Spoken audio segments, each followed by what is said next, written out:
Welcome back, Podcastaholics, episode 10. Can you believe we made it 10 episodes? Double Probably digits. not much left in the tank. I mean, they're all out of ideas. This means it's been like 10 weeks since we started this? I think so. I mean, we've missed a week or two, and then probably been like 14 weeks, honestly. Dang, that's like the whole semester. I think a semester's 12 weeks, so yeah, yeah. Pretty much. Wow. Maybe like, yeah. What a long, crazy journey it's been. Alright, well, this is our breakup episode. Good recording with you guys. No, I'm just kidding. But we wouldn't be here without our sponsor, which today is 10minutemail.com. Have you ever been in a bind where you're trying to sign up for a website that has a subscription fee, but you don't want to put in your real email address because they'll just spam you, or you don't want your email associated with a sketchy website that someone might find out? Look no further. With 10-Minute Mail, once you type in the URL, hit enter, you get a free, what's it called? A domain name email that expires within 10 minutes, but you can use it for whatever you want. It's really great. I've used it to get free audiobooks from audible.com. Just get a new email, get a free audiobook, and an email, free audiobook. Anyone else used it? Yeah, I use it for kind of a different purpose. I think the best plan of action, in my mind, in politics, if you want something done, you really have to, strike fear and, give them what you're going to do, like, if they don't do what you're going to say. And so I send a lot of threatening, maybe over-the-line emails, you know what I mean? Like, maybe I stepped too far. I don't want that attributed to my name. So I create a 10-minute email, send the hateful, threats to my, opposers, and that way, they can't trade back to me. It's a good way to use it. I didn't even think about that. Hate mail? Mm-hmm. You ever used it, Kurt? I was trying to think. I have actually used like fake email generators before, and I was just thinking like, what's the point of this? Why not just type in fake email and then get that answer from Google? But does this just give you an email name, or does it create a 10-minute email account for you? It gives you an email name, so there's no like account where you go and like read messages. Well, I guess you could if you need to verify your account, but like once you get to the website, it's automatically there. It's already highlighted for you to copy, so you don't even have to highlight it to copy. It's just there, expires in 10 minutes. Do whatever you want with it. In that case, I have never used any other random email generator, and I'm glad that these people are a sponsor. Yeah, I actually used this in the past when those referral websites were big. You know what I mean? When you got like free points to get like stuff, like real items. Yeah. I would just like refer myself like hundreds of times. I think it's illegal, but it worked. Yeah. 10-Minute Mail is really doing the Lord's work. All right. Well, following that, how have y'all been this past week? You want to take this one first, Alex? Yeah, it's been a really chill week. I've been watching a lot of TV. What you been watching? Since I finished most of my other stuff, I started something new. I've been watching Mad Men, and I'm actually 2 seasons in right now, about to finish up the second season. Wow. I really like it. Like the first season, it was suggested that it was pretty slow and kind of boring in places, but I really like the first season. Like, I don't know. There's a lot. It's an interesting show. I really like the timepiece and like the 60s aesthetic and like little, I wouldn't say little details, but just certain things where like the wife was going to see a psychiatrist, and then the psychiatrist calls Dawn to like tell him what him and his woman discussed. Yeah, it's very like the time frame is, they do it very realistic. Like it's very true to its time.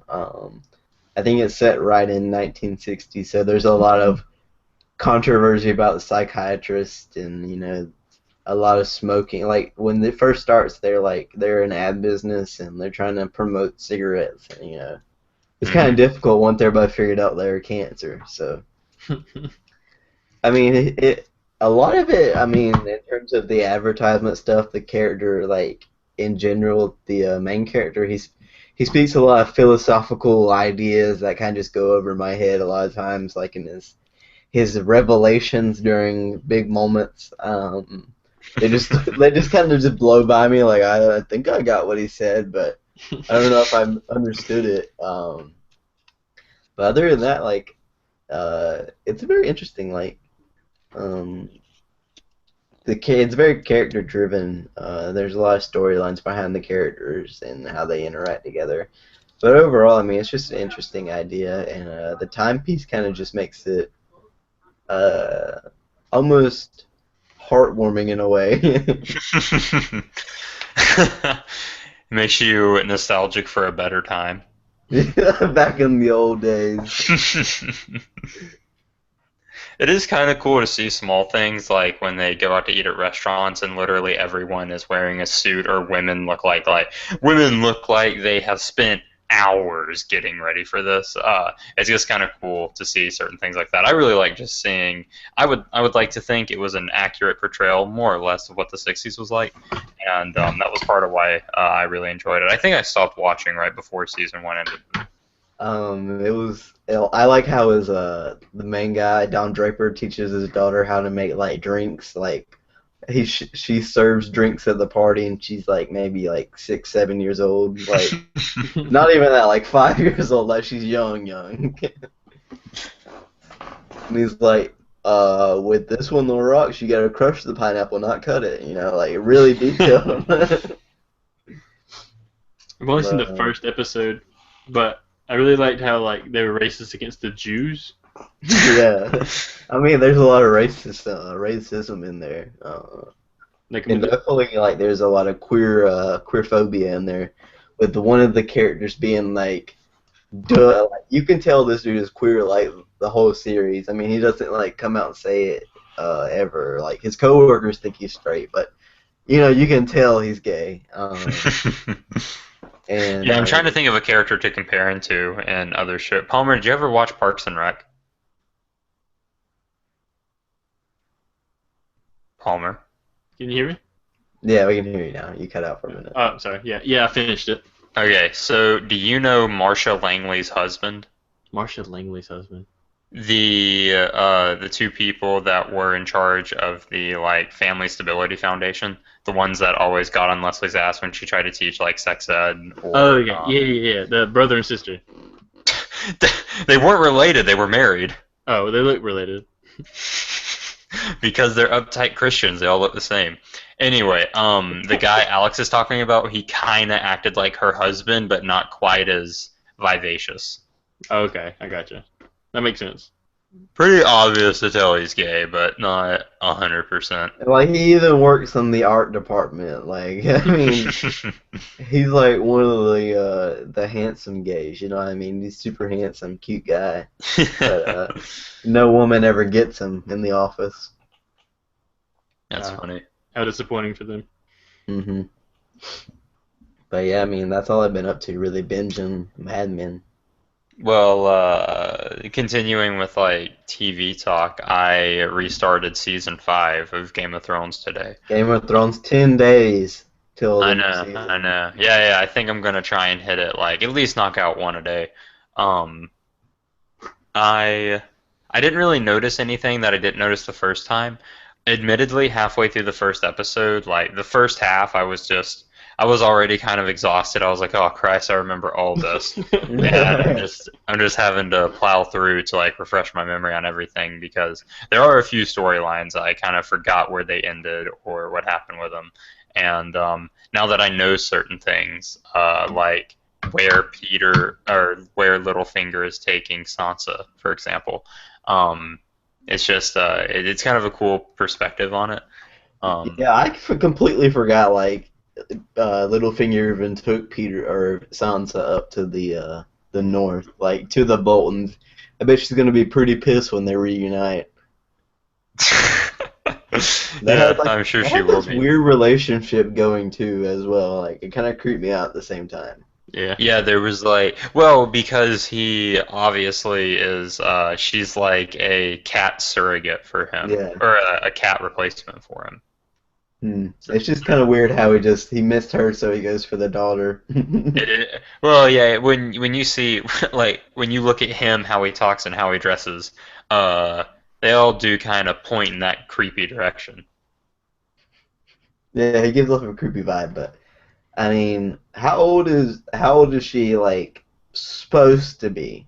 Like 17. Okay. Well, how many years has passed between season 1 and now?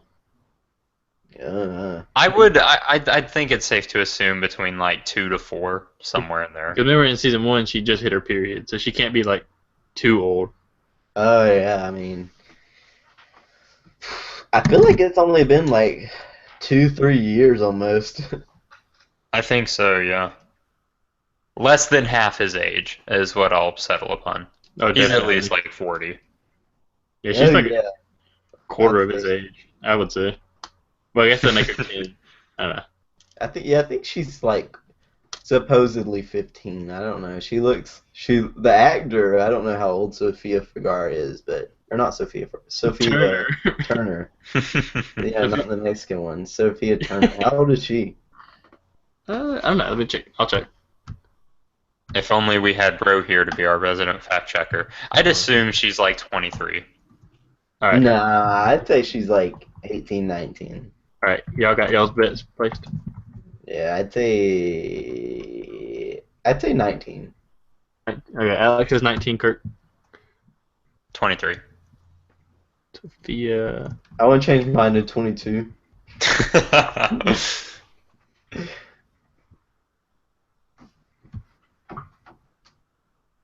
I kind of assumed you already had this pulled up, not still pulling it up while. I feel like you just Google it, dude. I can pull it up faster than you can.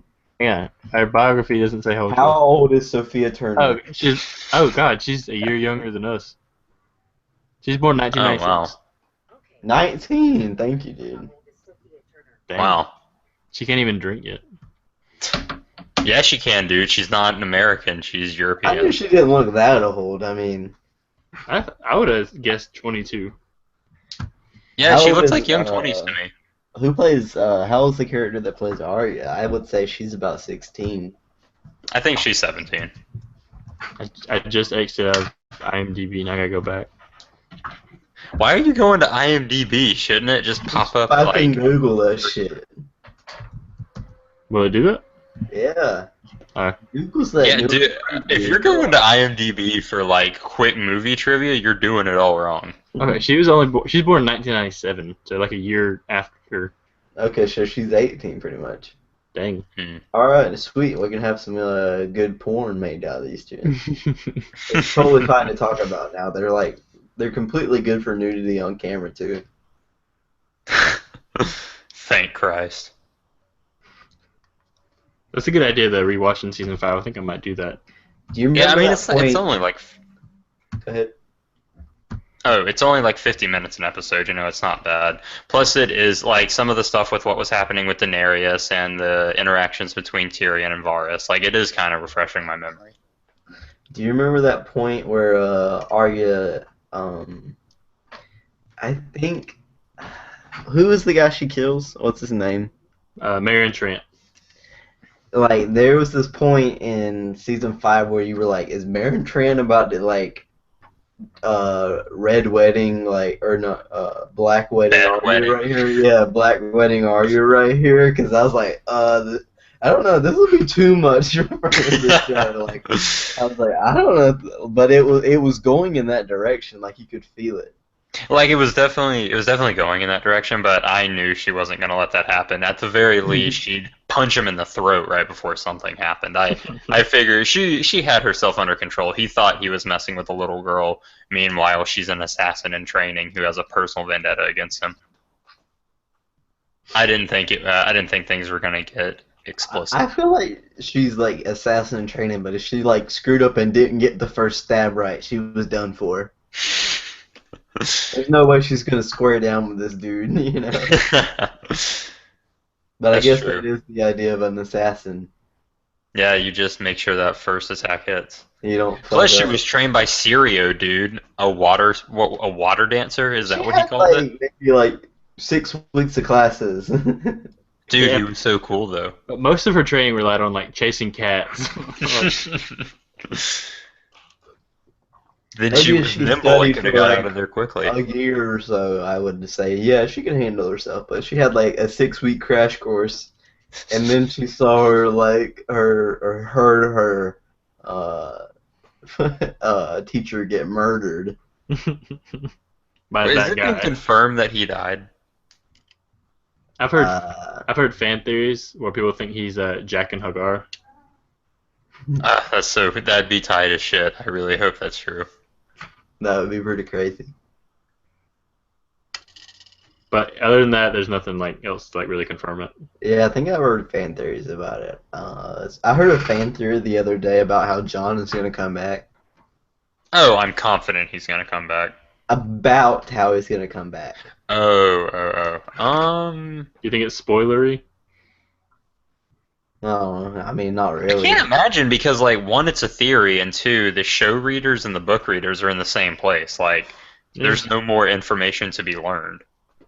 I You want feel like the theory went he's gonna be brought back not by Melisandre or like I think the dude who restored life, with the knight. Who's Yeah, the knight who? the traveling priest. Yeah, to those were like the ideas, but Thoros? yeah, I think the theory was they're gonna like set him on fire and he's gonna come back to life like a Targaryen dude, like. Oh, You that'd know, be really cool. they get reborn through fire or whatever. Um, That makes sense. He is the Song of Ice and Fire. It only, oh, that's so cool. He died in ice and comes back from fire. yeah, like how I think people quote like the priest, the guy at the wall who said, "Kill the boy, John." You know what I mean? I think that's what they were going for because he was a Targaryen as well too. Hmm. Well, that's like how far the theory goes. Uh, yeah. No, I think they said he was a Targaryen, the old dude, like Oh, in the the old show. dude. Oh, I'm sorry. I thought you were talking about John. Yeah, Yeah. definitely. He was who's the Mad King? Ares. Yeah, it's like Is brother or it his? something. This is his uncle. Yeah. Um, but yeah, that was really cool. I thought about it because like the trailer shows like the Watchmen like banging on the walls, trying to get in because they think Melisandre is gonna bring him back, and I feel like they're gonna drag him out and set him on fire, and he's just gonna rise from the flames, dude, like a badass. I really hope that happens. When's the series premiere? The 28th or the 29th? 10 24th. days from now. Ooh, 24. How cool. Do you guys want to do like a recap before that? I think we'll have an episode before that, so yeah, I guess next episode will be got. Like oh yeah, we will have an episode for that, so we can do like a whole GOT episode, and then we can do like a season 6, episode 1 episode. Yes. Well, I mean, okay. not a whole episode, but I imagine we're gonna bring up every episode every week because it's gonna be a big part of our week. That's actually true. Yeah, we can just bring up the previous Game of Thrones episode during our recording, like our weekly recording. It won't impede anything. We'll just have to dedicate a segment of the show towards the Game of Thrones episode. That's true. We don't have to have a little separate show. Yeah. Plus, it'd only be like 20 minutes long anyway. I'd rather add to the overall length of our main cast. Yeah. Oh, anyway though. So I also I spent a decent amount of time on YouTube looking shit up and just like learning shit. And have you guys ever heard of the Indigo Children? No. No. Yeah, so it was before our time. Apparently in the I think late 80s and pretty much throughout the 90s, a lot of kids were being born and parents were saying they were what's called indigo children, psychics. There was a big debate between whether this whole psychic thing is true or whether these kids just had ADHD. Because some of the symptoms that go with being an indigo child is also some of the symptoms that go with having ADHD. And while I was watching this documentary today, it was a Vice documentary. While I was watching this, there was a lot of debate, and they tried to show both sides of it. And to me, it kind of, the indigo parents, they kind of seem like they're, I don't know what the term is, but vacciners, like the parents nowadays that are like, you ain't gonna vaccine my kids because I don't want them to be autistic. Like that's kind of the direction. Yeah, that's kind of the direction it seemed like it was going. Like one woman, she has a metaphysical dentistry clinic. So she doesn't use fluoride because she said it's neurotoxic. She doesn't use mercury. She claims that dental fillings have mercury in them, and this is supposedly like an all-natural metaphysical spiritual dentistry. So she uses tuning forks to like get you prepped. You have to hold certain crystals to align your chakras for this. Like that's their deal. And then she sprays you in the face with a fire hose of water. But she claimed her daughter, and her daughter claims this as well, that she is an indigo child, and typically, like indigo children, they have different powers, quote unquote. A lot of people say they're wise beyond their years. A lot of them claim that they could see the auras of people. One girl, like some claim clairvoyance. It was really interesting. And then when he talked to a resident psychologist, like, I like the idea of it, but it really sounds like a lot of these parents are just kind of in denial. I don't know. It's an interesting documentary. The reason it piqued my interest is I used to listen to Pussifer, this band, and they had a song called Indigo Children, and I never really understood what it was about. It sounded like it was like a cult of psychic children. That sounded like what the song was about, but after watching this documentary, I mean, I was kind of on the mark. It's not necessarily a cult. It was just like this... Apparently, I mean, it was really popular in the 90s. There were several books about it. There were news stories about it. But, you know, like I said, it was before our time, so we haven't really heard much about it. It is kind of interesting, but, you know, I call bullshit on a lot of it. I'm trying to think of what else. Oh, yeah, so when I came back from a weekend at your place in Tallahassee, my car overheated. Wait, I wanted to comment on the indigo children, dude. You didn't even let me. Oh, I didn't know you guys had... Yeah, go for it.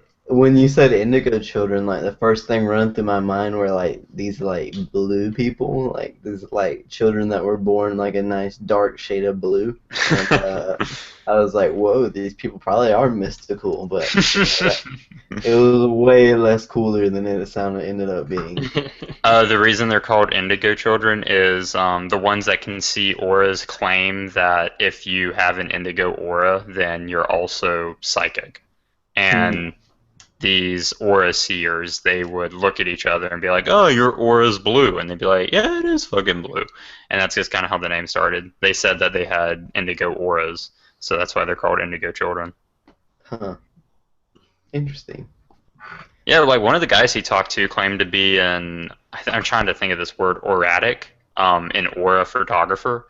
So he would you'd put your hands on these, I guess like sensors, and you would sit in front of this green screen, and this guy would take a picture from you with this old ass Polaroid, and it would print out like what color your aura was, and there was just little things like that. It's kind of a cool idea, but like I said, you know, I kind of it sounds like more. I'd like it more in a science fiction novel than believable in real life. Yeah, like. Well, one of the mother that owned the metaphysical dentistry clinic, she claimed, like one of the things she said is a common theme for indigo children is that they struggle in school. That's why some people think they're just people with ADHD and it goes untreated. The woman said, you know, my daughter, she struggled in school, and the doctors and the psychiatrists and the teachers and the administrators, they wanted to put her on medicine, but they don't know my child like I know my child. And to me, that kind of sounds like what something I don't know what they're called, people that are against vaccines.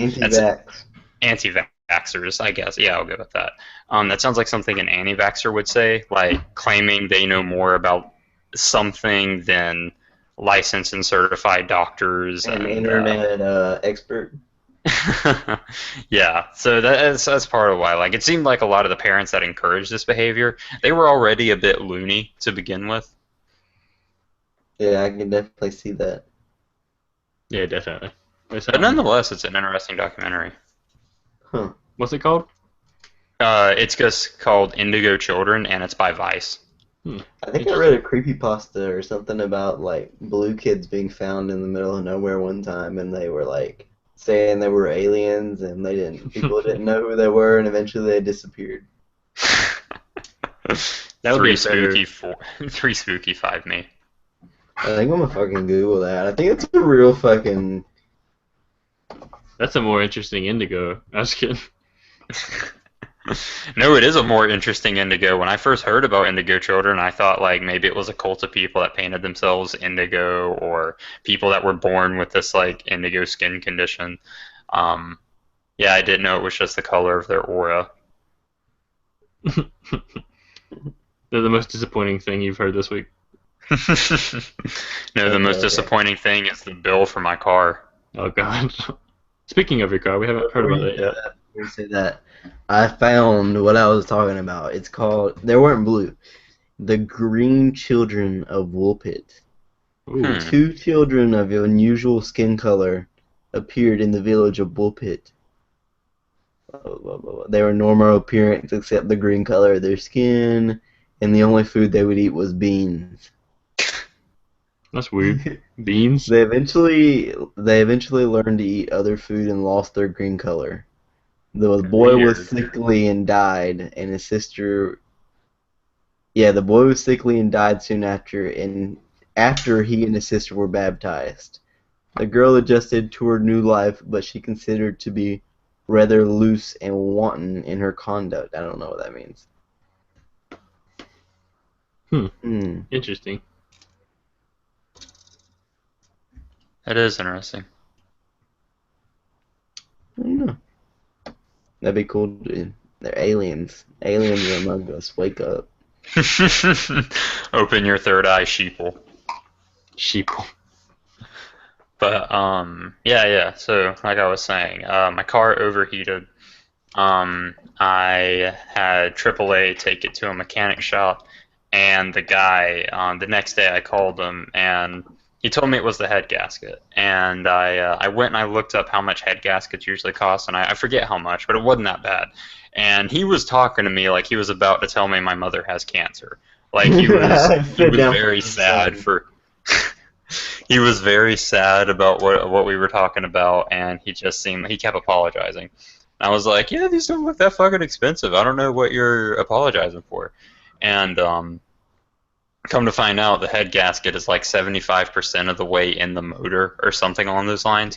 So you essentially have to pull apart almost the entire motor. And he said that took him about 12 hours just to pull it apart. Then they have to start, and they charge about 70 or 80 bucks an hour. And then he had to start just fucking with everything that was broken. When an engine overheats, it like oxidizes the oil, it fucks up a lot of the tubes, it fucks up a lot of just the chemicals that's in the engine.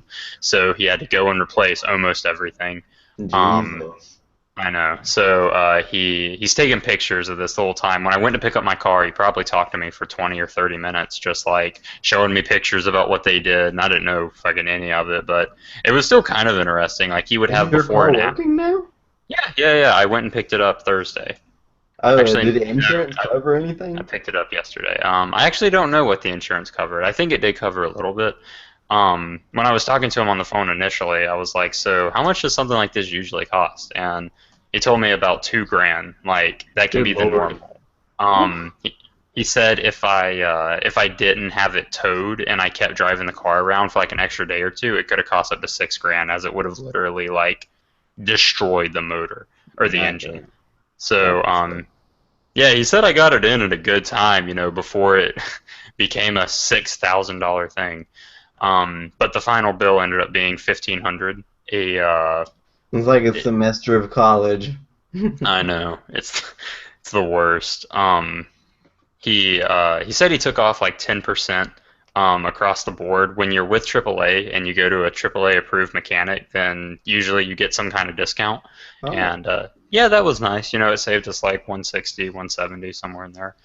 Um, but yeah, that's mostly what was going on with my car. I got it yesterday, and I drove it around today, and it's doing fine now. What was the issue with the overheating? So he said it's really weird. He said he's literally never seen anything like it in a car as new as mine. Typically, these problems arise with cars that are like 12, 13, 15 years old, but mine's only 8. So he said he has no idea why it happened or what could have caused it. But essentially, the head gasket didn't crack like they thought. I'm trying to remember what he said. The ends of it, the heads warped, and it just caused all kinds of things to start to melt, and it caused all kinds of fluid to start to leak.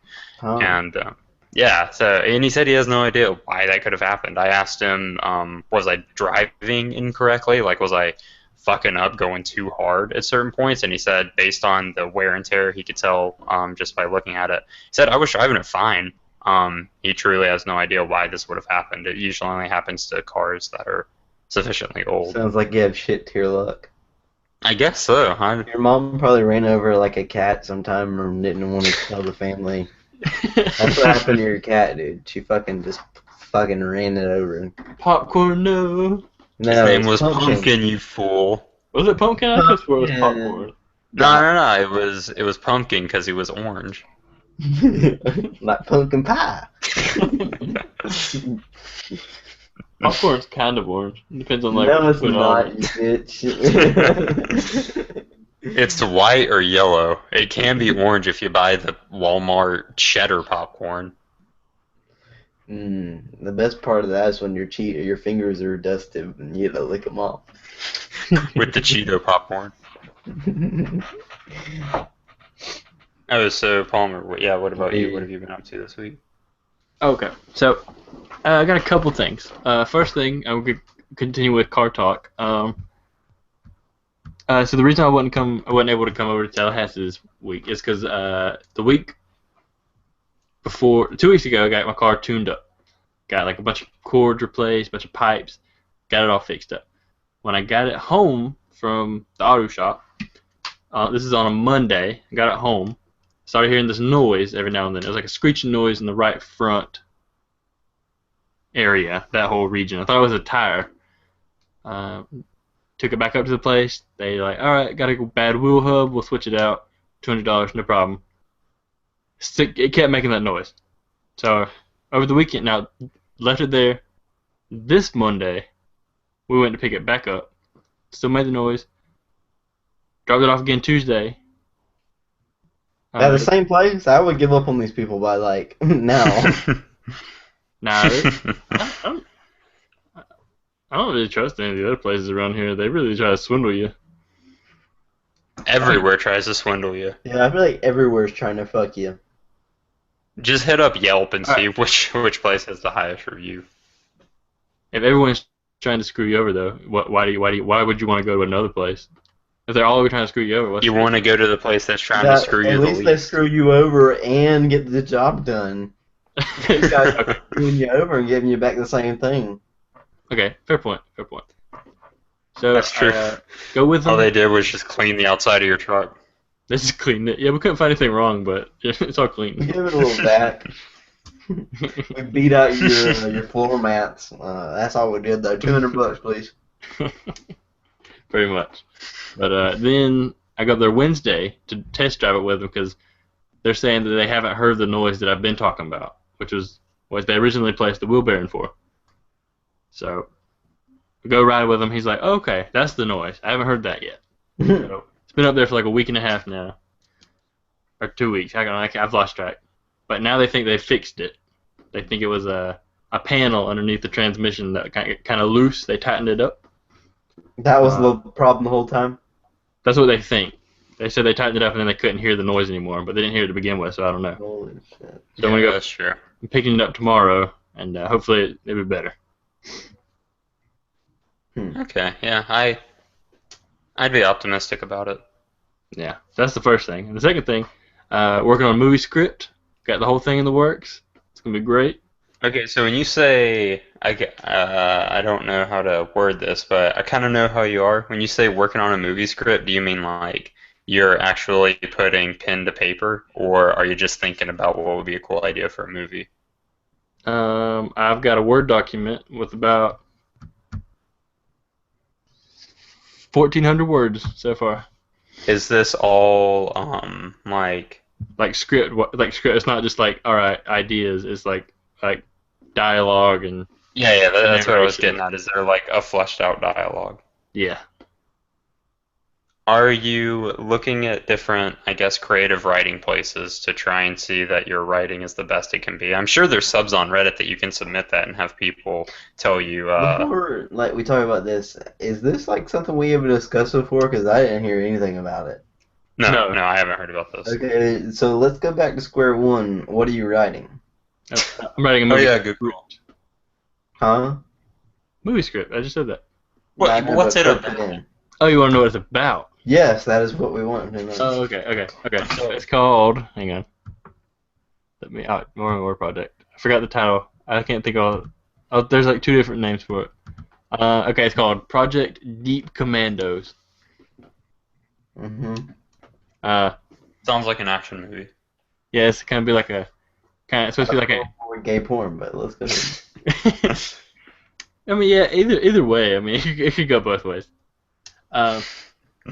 Right now, I have it envisioned as like an '80s action movie style Expendables movie, with like Okay. old guys as like the main protagonists. Like And then, how old? well, I mean, right now the actors are going to be my brother and my cousins, but we're going to make them look like they're in their 50s. Oh, okay. When you said old, I didn't know if you meant like 80 years old, 90 years old. Like that would be an interesting movie. Like some old, Yeah. like folks, like saving the day. Yeah, that would be pretty interesting. But So, go ahead. who's going to be the makeup artist trying to age your brother? I imagine it's just going to be like my brother's wife or me. We're not going to do professionals. We don't have that kind of budget. We have like a $15 budget here. We're just going to buy some black spray paint all the Nerf guns, and that's pretty much going to be it. Spray paint your faces. You're gonna go blackface. Oh, blackface, yeah. And the main antagonist, here's the whole plot. The Nazis come back and they're selling heroin on the street. And the president, selling heroin. because they got to make profit to get their Nazi operations up and running. You got people. Okay, fair enough. Yeah, exactly. You got to make. I mean, you got like people like, I don't know, the Hunting Hitler show, where they're hunting down ex-Nazis and they're taking all their money away. They got to make money somehow to get their operations up and running. If the president gets word of it, he's like, all right, get me the Deep Commandos. And this is a disbanded group of expendable, like, old guys. Now, when you say expendable like, do you mean as in like the Expendables, or do you mean they are expendable men? Like the movie The Expendables, how they're like really old retired soldiers, like, but they're being soldiers. I didn't really think about that when I was watching it, but I mean, I get it's like an homage to action movies and all those actors, but I don't know, you think you'd go for someone younger, maybe in a bit better shape. I feel like the whole like the only pro and the pro con chart of the Expendables movies were the actors were famous.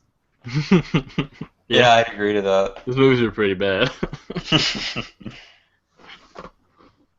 Yeah, I think there's one more thing I was doing this week. Beating your meat. Oh, you fool, you gotta start writing down what you're doing. Before we start, I like summarize my week in my head and write down the highlights. Or at least the noteworthy points. Well, I can remember like several points throughout the week where I've been like, all right, I'm going to talk about this on the show because it's interesting, but I Have you forgot been about it. watching Better Call Saul? Oh, God, yeah, that's it. That's the third one. Thank you. Yes, I started and finished Better Call Saul, the first season. It was really good. I was really surprised. Like, what? Go ahead. Go ahead. No, you can start because you. Okay. Well, like, since it's a prequel to Breaking Bad, so like where Breaking Bad was like a drug show, this is more like a law drama with the same kind of feel as Breaking Bad. That's Yeah, kind of cool. it's not as intense as Breaking Bad. It's more just following around like the This shady lawyer. ass lawyer. He's not a shitty lawyer, dude. He's a really good No, lawyer. shady. Okay. I thought you said shitty. I was like, yeah, I mean, if you're following him around as he's doing like trying to like do like legit work as a lawyer and Why is he having, like, I saw the first episode, but I didn't watch anymore because I have no ties to Breaking Bad, so I didn't feel compelled to keep watching. Why is it so hard for him to go straight? Like, it seemed like he's just down on his luck all the time. he is like he's doing he got his law degree from the America Samoa University online.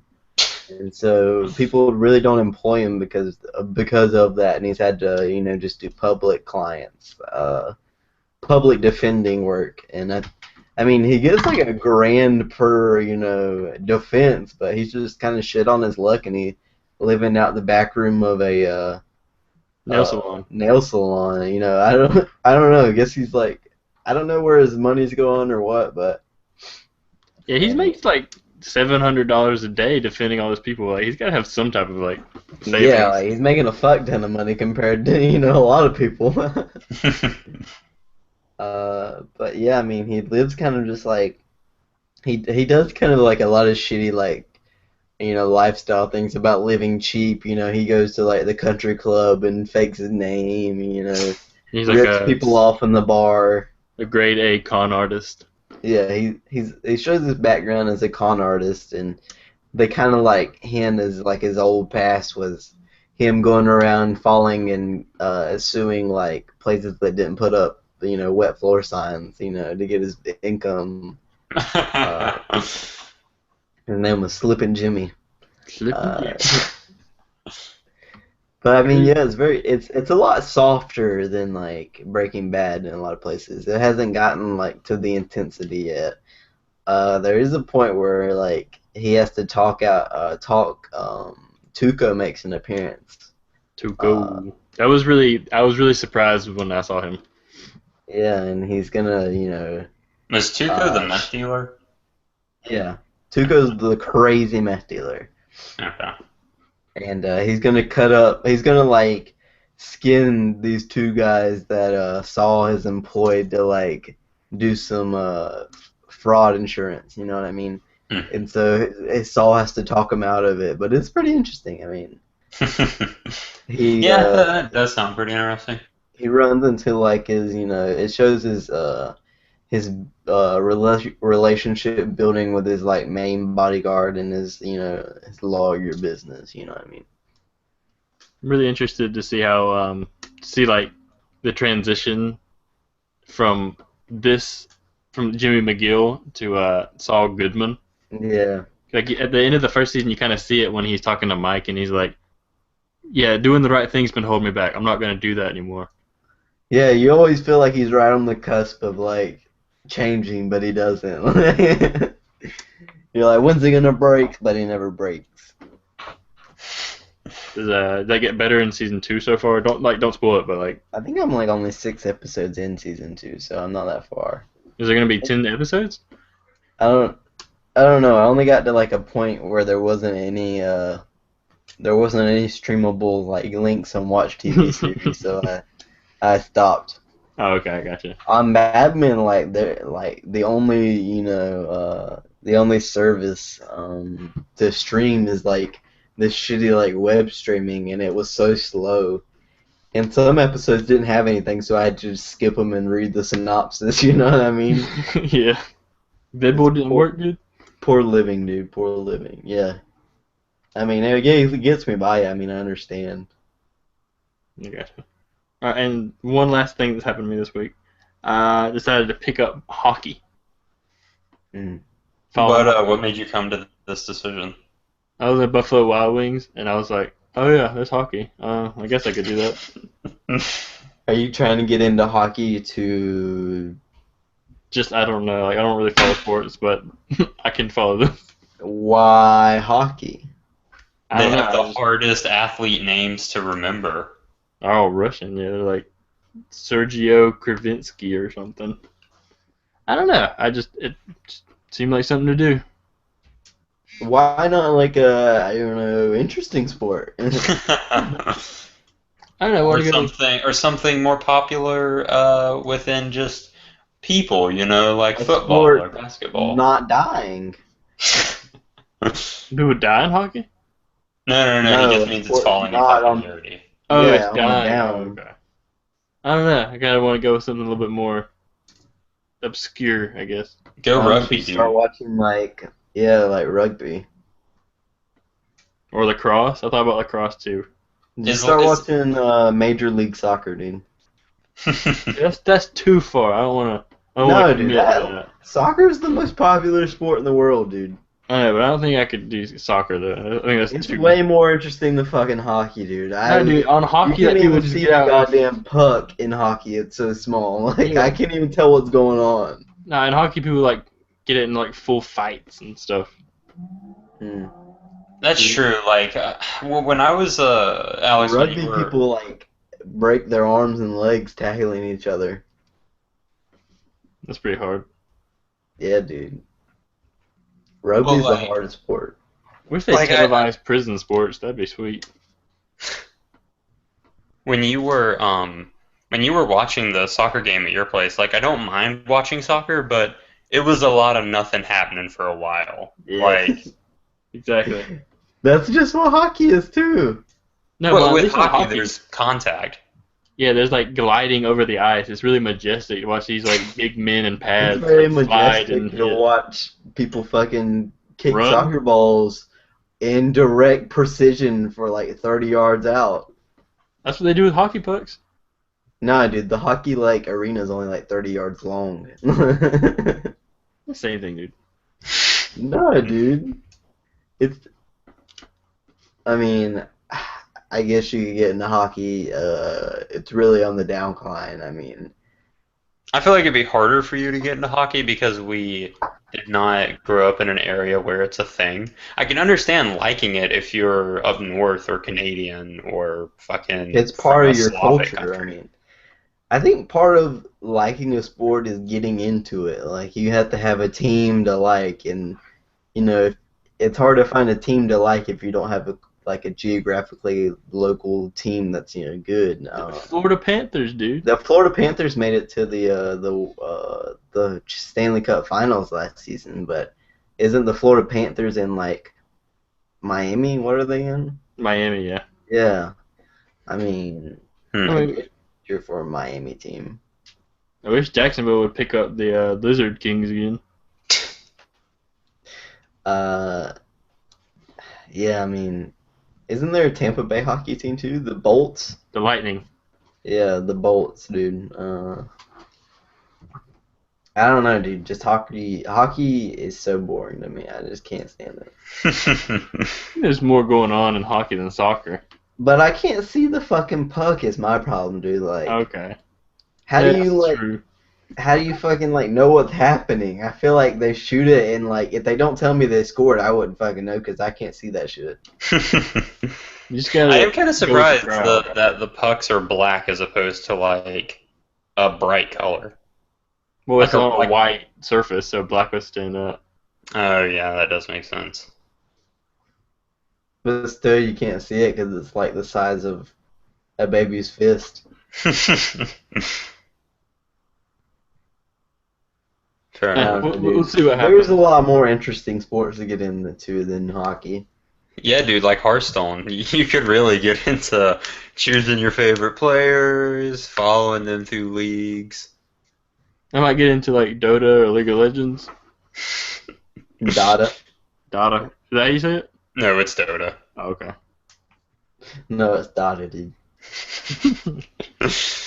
Yeah, you can get into MOBAs and get super into the MOBA community and their teams.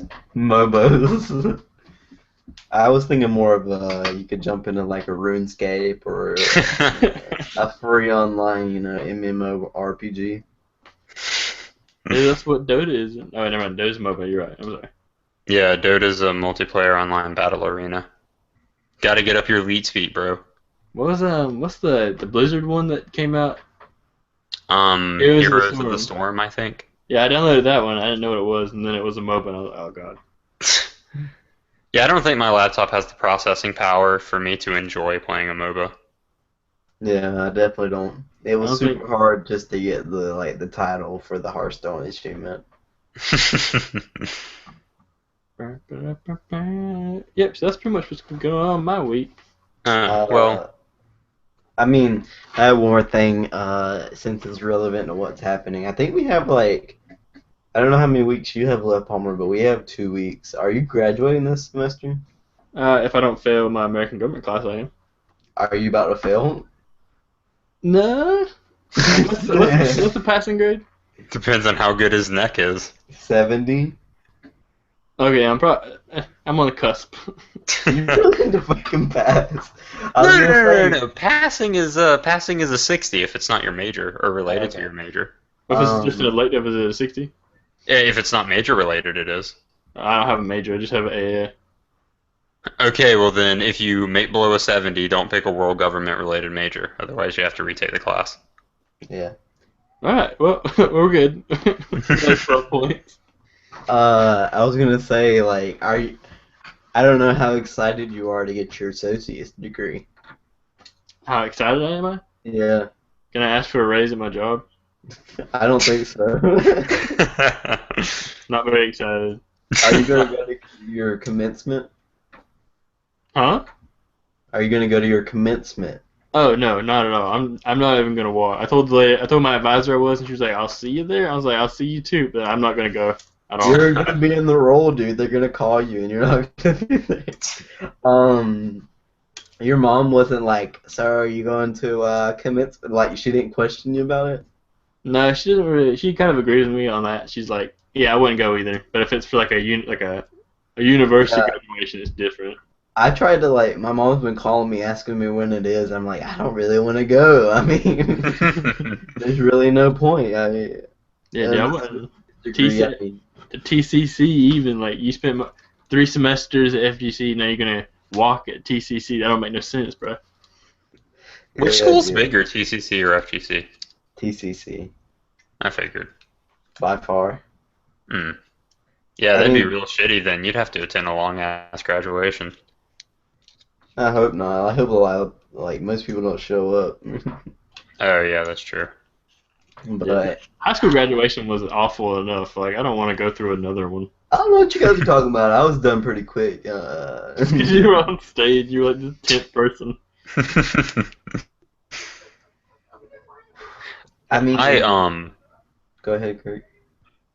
So with UNF, if I don't have my associate's degree, they're gonna make me take an English class like ENC 1143 or something, I think. What? And yeah, it's like I took ENC 1101 and 1102 English Comp 1 and 2 Yeah. in high school. So I think they're gonna make me retake some other kind of English class. I don't know what 1143 is, but I'm sure it's English related. Probably like um, creative writing or something. Yeah, I actually think it is creative writing.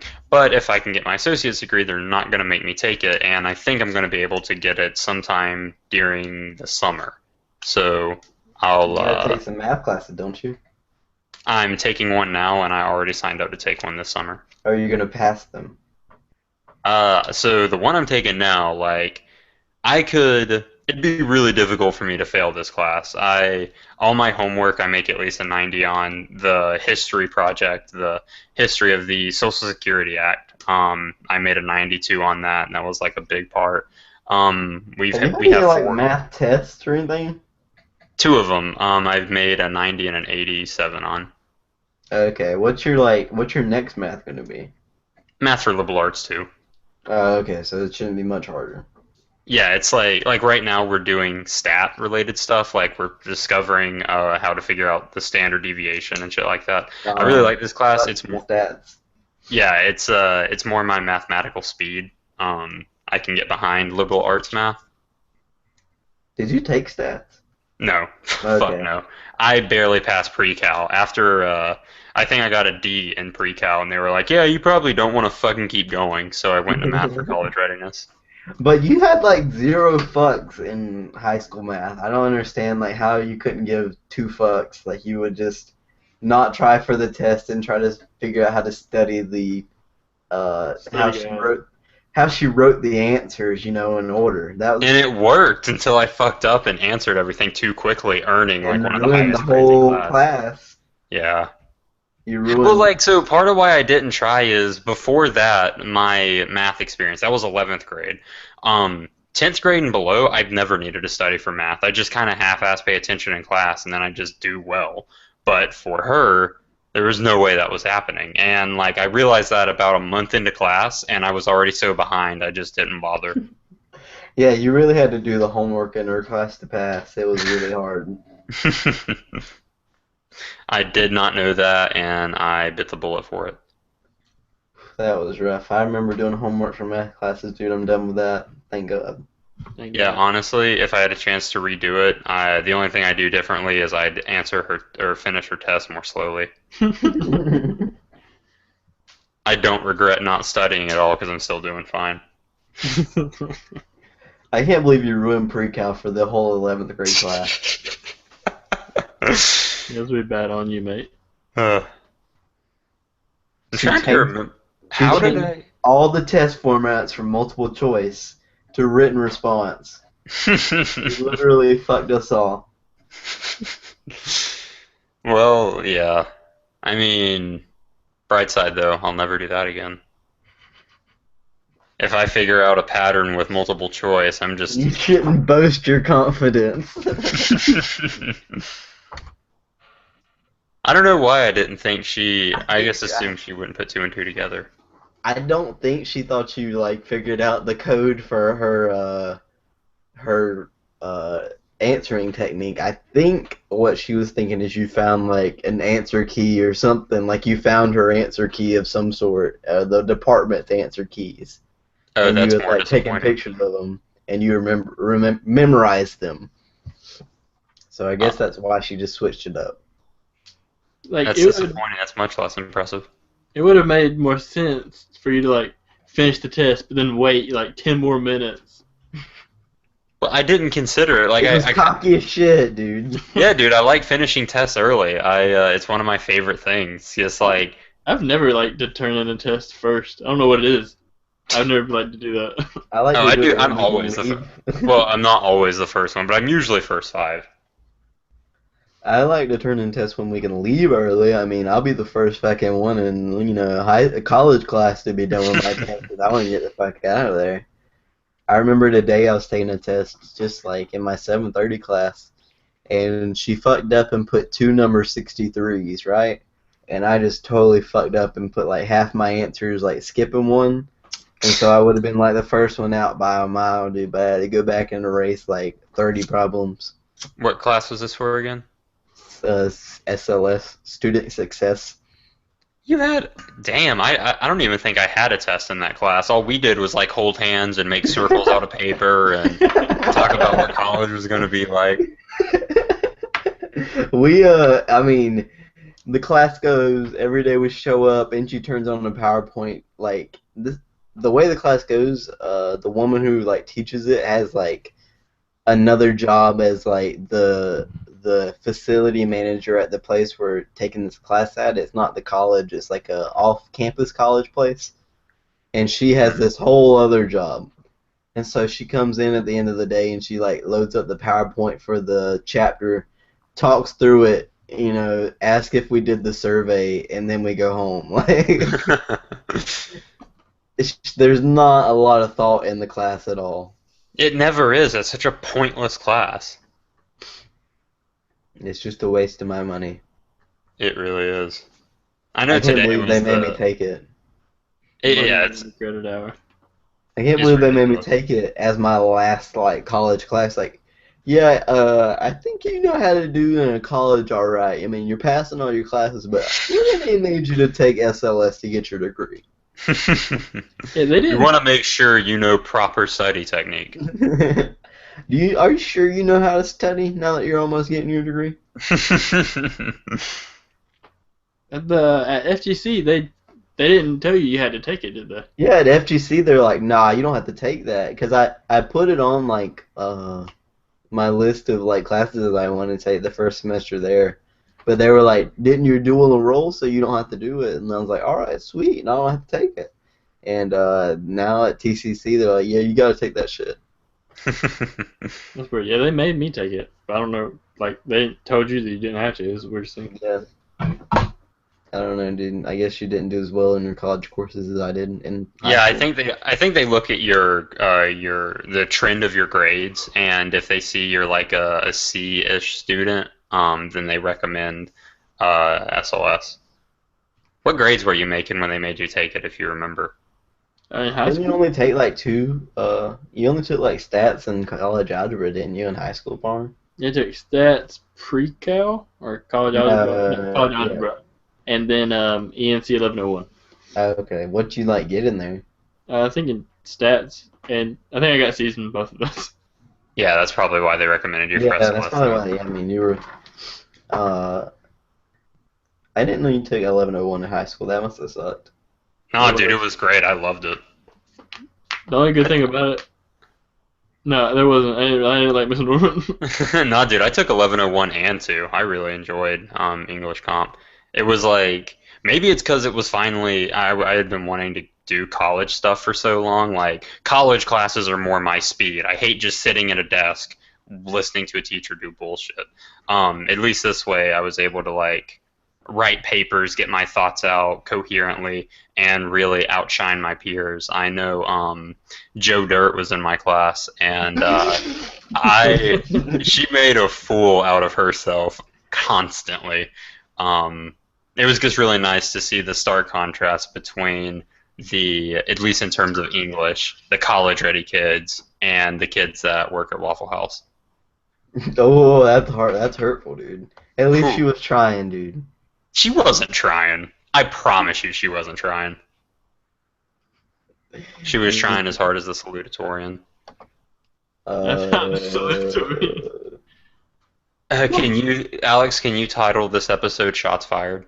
Yeah, dude. There's lots of shots being dropped here. Well, I'm allowed to speak. One?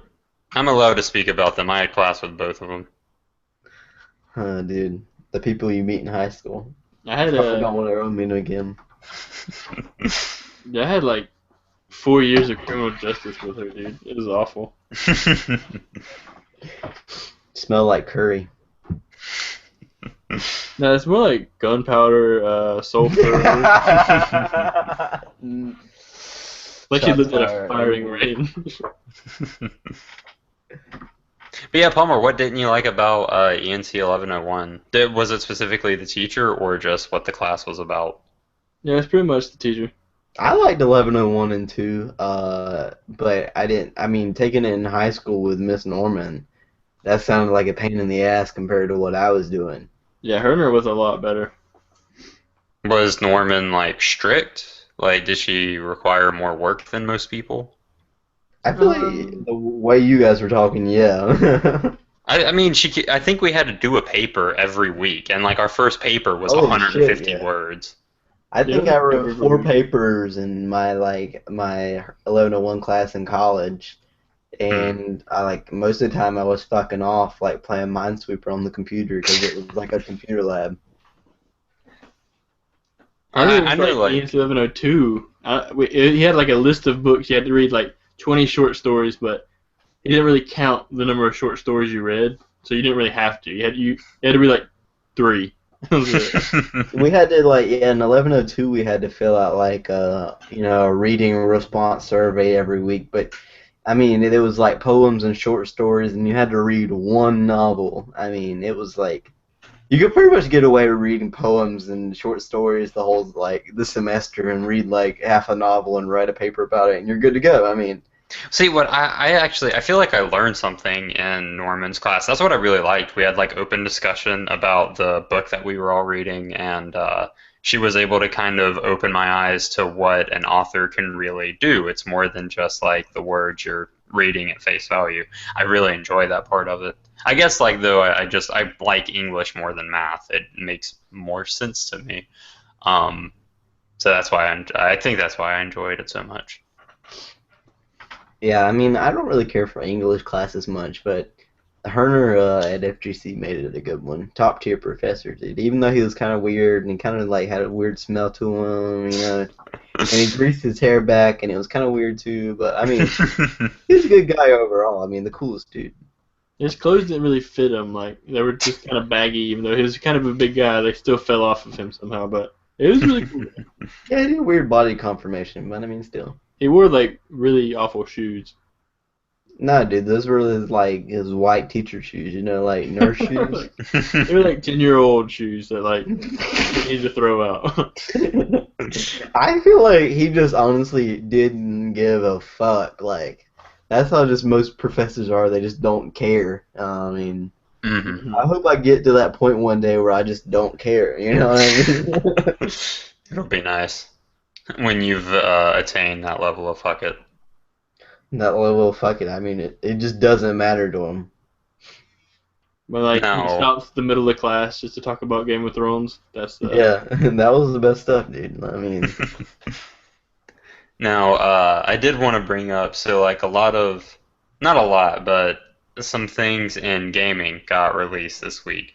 And it was a lot of trailers, so I can blow through these individual topics. But like Titanfall 2, the teaser trailer for that dropped, and it was like a 40-second trailer, so we didn't learn a whole lot. But you see a Titan slam a sword into the ground, so that's pretty cool. Yeah, I'm assuming there'll be like swords as melee weapons.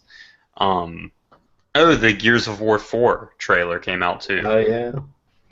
Yeah, in the same like, aren't the Gears of War trailers really thematic? Like they're Yeah, they really play well with the music and stuff. You know what I mean? So for this trailer, they had I think it's Don. Who's the main guy? Don and yeah, it's Don and he's like it looks like they're going back to the old times. Marcus. You know? Marcus. Yeah, Marcus. Yeah. They're going back to like how civilization, you know, after post the war, and they're trying to get all their shit back together, and it looks kind of frontier like. And you see his son, and his son is like the main protagonist of this new one, I suppose. And apparently this, you know, new threat has come out to get him. I don't know if it's the Locust again or something else. Yeah, I don't know if it's Locust either, but they're like, they definitely have a different look to them.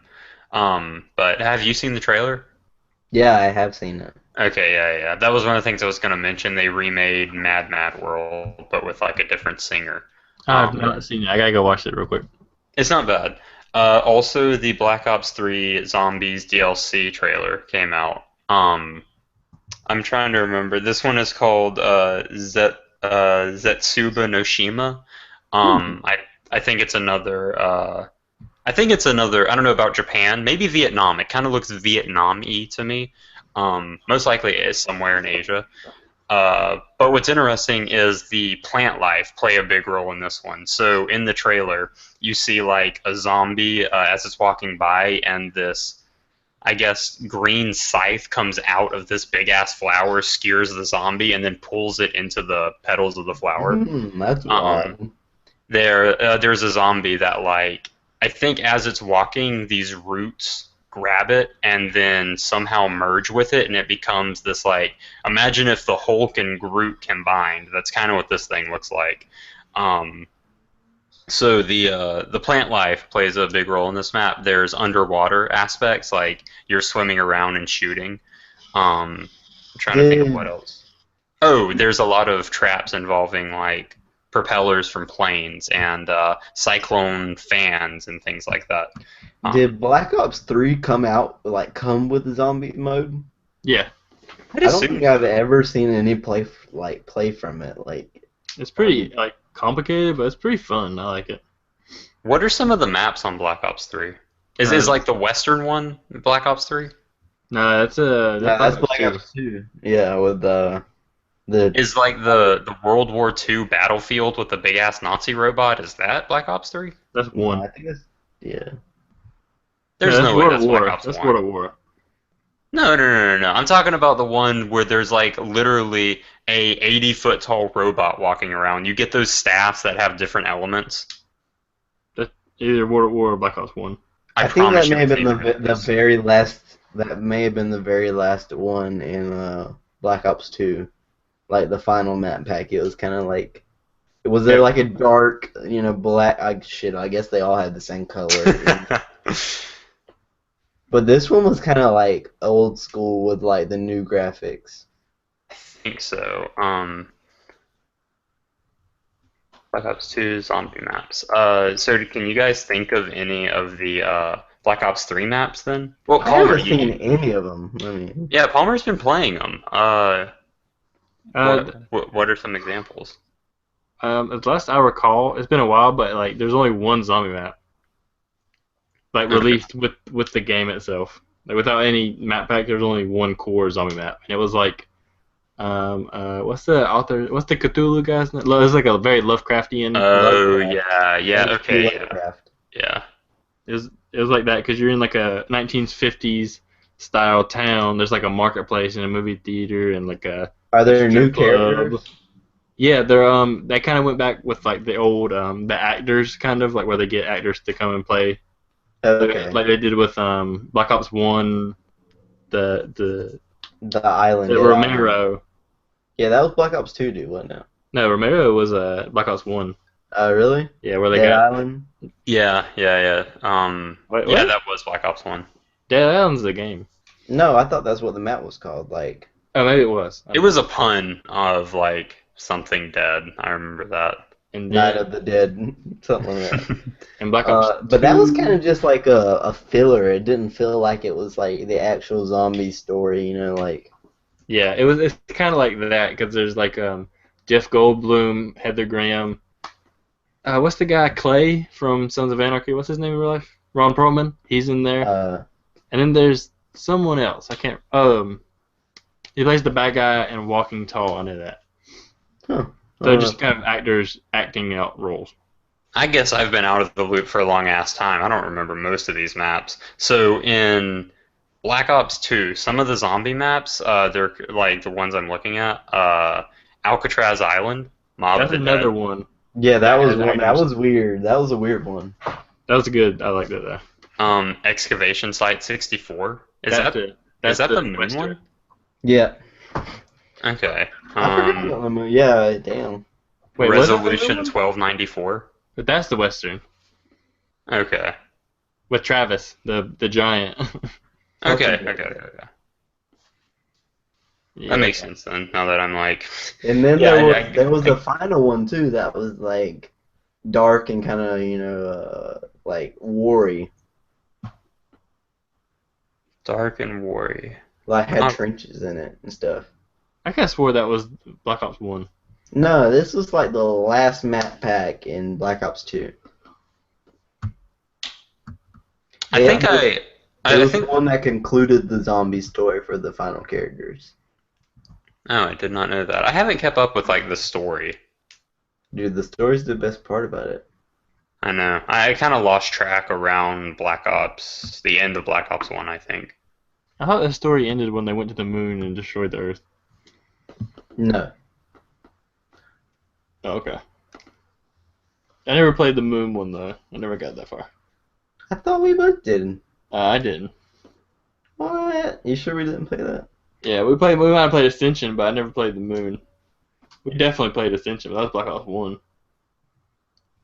Are you sure that was Black? No, dude. I swear to God, none of these are from Black Ops 1. Dude, Ascension is definitely Black Ops 1. Yeah, Ascension is. That's like that rocket facility. Yeah. I feel like Black Ops 1 was so long ago. That's the one with all the monkeys. Dude, that's like, yeah, dude, that was like 10th grade. That was me, you, Patrick, Tyler, Joey. You Playing mean zombies. bro guy and so. Oh, yeah, I'm sorry. Banker Bro. Other bros we excommunicated. Did we excommunicate or do we just like stop talking? I guess it's the same thing though. I think your mommy said don't talk to them. Okay, so I can't figure out what map it is, but the one I was thinking of is Death Black Ops 2, the one with the staffs. Well, That was they the one check. in Black Ops 2 with the bus. The staff of lightning, the staff of fire, the staff of ice, and the staff of wind. No, I didn't hear. I didn't. No, I don't think I Yeah, saw I it. don't remember that one. Yeah, I think it was one of the newer ones, probably one of the I last think that ones was the for. last map pack one time. About. Yeah, I know that I'm looking up. Wow, I did not expect fucking zombies to take up that much time. But what I really wanted to get to. So, Alex, do you remember us telling you about No Man's Sky? No. It is Actually, that yeah, I think game. I do. Yeah, it's that game that's fucking massive where like there's trillions of Yeah, potential okay, yeah. worlds to visit. 21 minutes worth of gameplay has been released and they went over a lot more in the game and it seems a lot more interesting now. Um, so essentially you start off on a random world anywhere in the fucking universe and you when you start off you have access to like this omni gun and you have access to like your inventory and you have access to a ship. When you start off on your world, you have to go around destroying shit and breaking into different places to get the necessary materials. They apparently have their own periodic table of elements in this game, Hmm. and you using the different elements that you find around, you can upgrade your ship or create fuel so you can explore the cosmos and whatnot. Um, there is like there's a small economy system. So if you don't want to kill anyone and you just want to be a trader, you can fucking do that if you want. If you want to be an explorer and just world hop and collect resources, you can fucking do that. Apparently, there's like a diplomacy in the game, so different worlds have these like relics on them, and these relics teach you lost words of alien languages. And the better you are at these different tongues, the more diplomatic you are when interacting with NPCs. And interacting with certain NPCs can open up certain pathways. So if you want to be, I don't know, a warmonger, then you can talk to really aggressive, combative people, and they can give you weapons and tips on how to fight and hot spots on where to rob and shit like that. Huh. The same can be true if you want to go the scientific route and just like have like a really have a strong relationship with scientific races, and they give you their advantages of like I don't know, maybe the ship is more fuel efficient, and maybe you have better reconnaissance equipment. Um, Yeah, trying to that think makes of. it a lot more interesting than just like going to planet with Yeah, randomly yeah. I generated think environments. I think this video helped clear up a lot. Like one of the things they did is your standard gun. It's just kind of like a laser, like a steady laser beam, but you can create mods for it by finding different materials and different elements on planets. And the dude I was watching, he uh, he created this like I think it was called the Ground Destroyer, and it essentially fired these like plasma grenades of just plasma. And he went up into a cliff and he just kept blasting into the side of this cliff and he dug himself a small tunnel and he broke into a cave system. And Hmm. within this cave system there was all kinds of shit, new animals, new materials, just new things to explore. After seeing that, that kind of like opens up the possibility of how big this game is and what kind of options you have within it. Hmm. So it definitely seems more interesting. Palmer, did you watch that gameplay video? Yeah, I got it. I couldn't focus on anything but Sean Murray's voice, but I watched most of it. What did you think of what you saw? Does it make you more excited to get the game? I've already seen like a fair amount of like gameplay footage, but there's definitely a lot of new stuff. Like they finally went into the space station, so you got to see Hmm. what that was like. You got to talk to the one of the Korvax, like one of the alien races. That was really interesting. Um, and attacking the freighters. I've never seen him do that before, which is pretty interesting. Oh yeah, so what's going on? Like, so Alex, there's like this war that's happening, and as with most wars, economies still have to go. So while these two sides are fighting, there's still like traders and merchants trying to carry their wares across the galaxy. And if you want, you can hop in your spaceship and see one of these cargo ships. You can blast out. They're like cargo holds.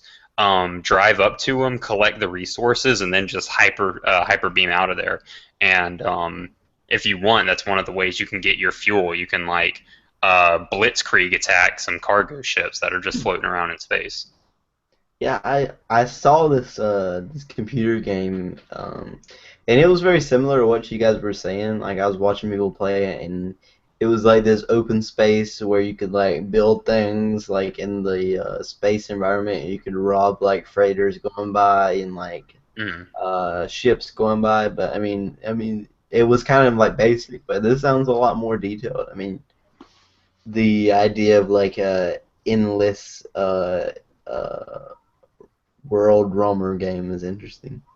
Well, what I was thinking about when he was explaining this, you can like you can zoom out your camera to get a view of where you are in the universe and your specific solar system, or you can just like throw the camera around through like just random parts of space, and you see like thousands of these stars, and each star has its own solar system, and each solar system has most likely multiple planets that can be visited. And I was thinking about it. I kind of want to just really go on like a 72-hour Adderall binge and just go planet to planet, naming them like Kirk 1, Kirk 2, Kirk 3, or naming them like really dumb shit. Like you go to the planet Wheezy Baby, and all the fucking animals are named like Scissorp and Lean. Yeah, I think it'd be amazing, but I'd need a crack team of people to do it with me if I wanted to make a real impact. You gotta name it Rick and Morty stuff like Planet Glip Glop, Planet Squanch. Squanch, the Planet Bird Person. Rip. Gone but not forgotten. never forget. But So, yeah, that was about all the topics I had. A lot of just news and entertainment. so, do you guys want to do some hypothetical questions? Yeah, Oh, yeah, I'd be definitely. down for that. I think we all. Do you have some, Kirk? I think we all have some. I don't. I can't Okay, find no any that problem. I'm satisfied with. No, No I problem. don't have any. I don't have any. You don't have any, dude? I never found a good one though. All right, I got two. All right. The first one is, who are you shocked isn't dead yet?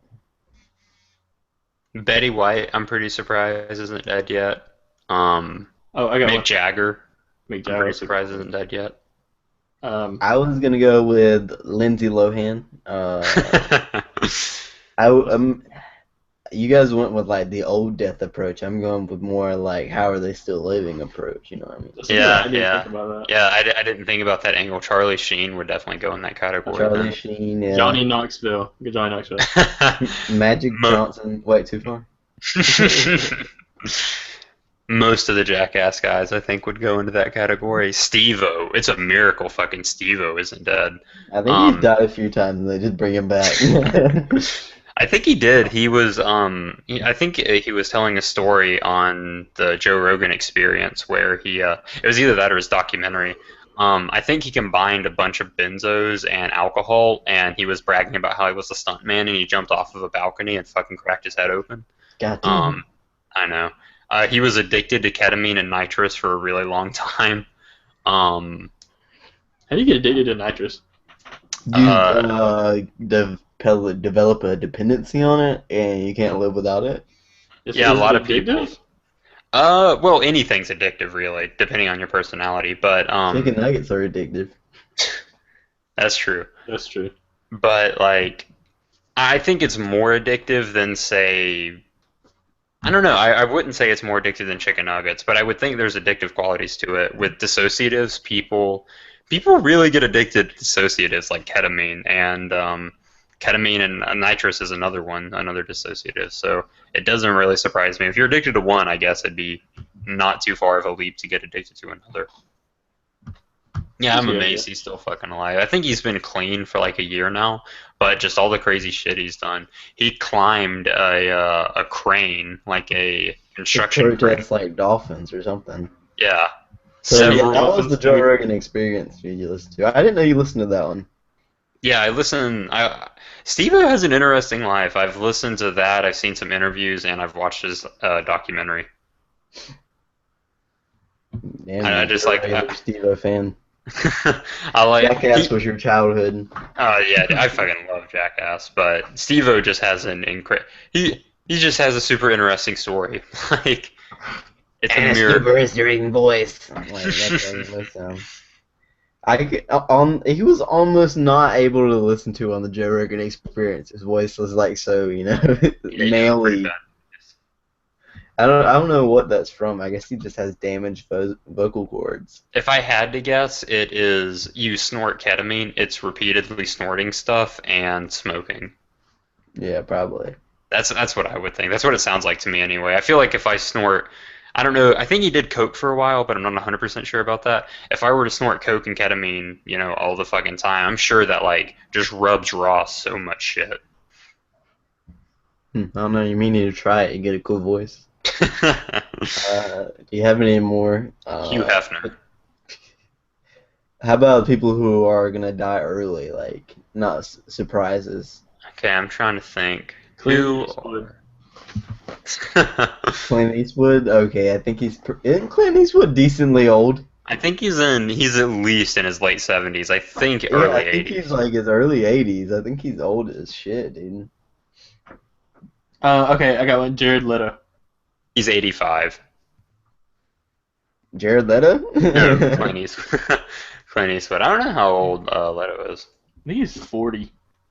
I'm gonna go Jared from Subway. I don't think he's gonna make it very long in prison. Oh, definitely. He's gonna get taken out. Like he's gonna gain all that weight back. Didn't he already get like something happened to him? He got like stabbed or something. Did he? I think he got stabbed like a week ago or something. And something happened to him. I haven't heard anything about him since his sandwich job. Oh, Cat Williams, if he keeps going in Little Neighborhood. If he keeps fucking around the middle school, one of them's gonna knock his ass out. He ain't gonna get back up. You're gonna go to jail for killing Cat Williams. That does remind me though. Are there any rappers you can think of that's probably gonna die soon? Which one's party the hardest? Gucci Mane. He's in prison, dude. How's he gonna? He's partying with Jared, dude. How Gucci Mane records 70 albums in prison? That's what I want to know. They must be having a studio up in that bitch. I'm trying to think. Like, I don't think the next rapper to die is gonna die from violence. I think it's gonna be like fucking around and taking too many of either a painkiller or combining drugs that shouldn't be combined. Dude. I don't know. But I don't know who that is. Based on their music, they all party equally hard. I don't know which ones are lying or which ones are telling the truth. Waka Flocka or something, I don't know. Somebody do something stupid. Waka. You know Waka Flocka is actually like a really tall dude. Really tall? Yeah, he's like, he could play center for your basketball team. Oh, wow. Yeah. Huh. So I did not know that. And he wasted his talents. Pretty tall too. Yeah, I think he was like 6'4", 6'5". Wasting his talents, dude. What are you talking about? He makes the music of the gods. I have such a when girls say they when he's 6'5" or above, and they like they show the Osama bin Laden like height picture. That's funny. All right, your other hypothetical. What legal thing are you addicted to? Like, does it mean like legal drug or legal? What legal thing? Like, are you addicted to? Is anything legal? Yes. Yeah. Well, like a go-to answer would be like fast food for some people. I was gonna go with eating. I experienced severe withdrawal from eating when I could eat. I want to say, not kind of like a cliche answer, but like internet, like. Okay, yeah, addicted to the internet. Yeah, that's not a bad one. I'd like to expand the definition of addiction. Internet's definitely a good one. I guess just electronic stimulation. It's very difficult for me to, unless drugs are involved, obvi, it's very difficult for me to go 24 hours without messing with electronics. Porn. Always a good one. Have you ever tried to like quit porn for just to see how long you could go? I went cold turkey and I found myself sleep jerking, so I don't do that again. Wait. Go back. You gotta go over this. Is that exactly what it sounds like? Yeah. I would just wake up already masturbating. I was like, God damn it. So I figured, what's the point? I'm not gonna start handcuffing myself. We're gonna need further experimentation research with this. We're gonna set up cameras in your room.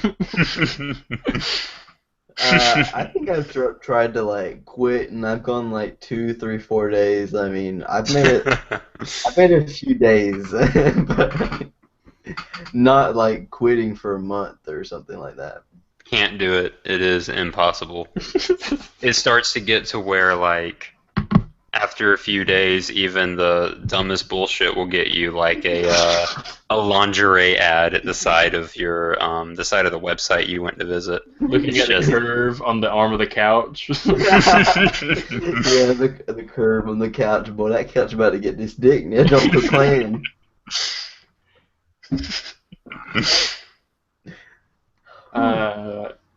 Another thing, probably like you said earlier, coffee, because I get like severe headaches and nausea if I don't drink it for like 2 days. Nah, dude, here's what you need to do. I don't know how good it is to drink coffee, but why not just switch to caffeine pills and then just start teetering off your dosage? I've been thinking about doing that, but I'm not sure how much they cost. I don't think they're I think they're expensive. pretty like cheap.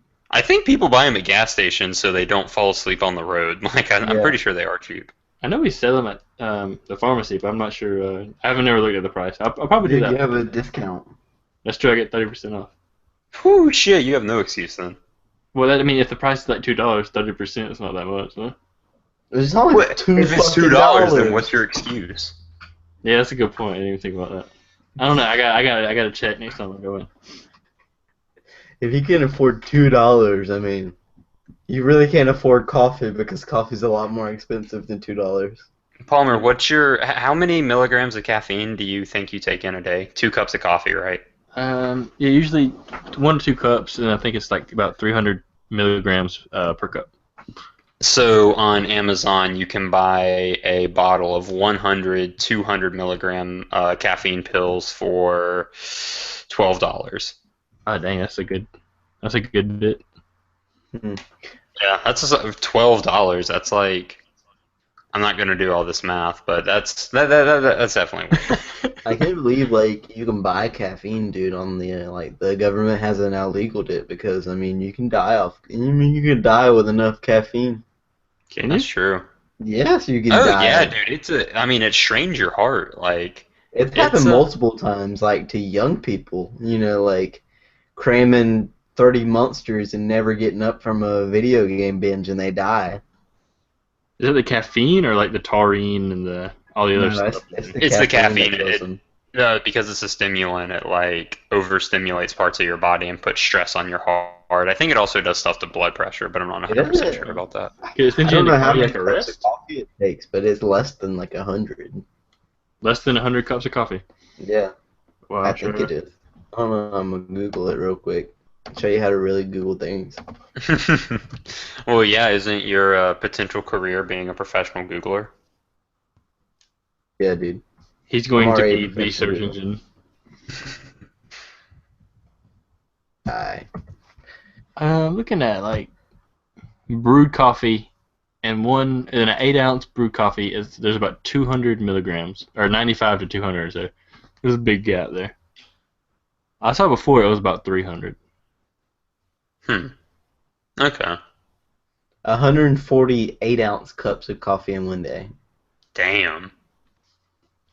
8 ounces isn't a lot, though, is it? I don't think it is.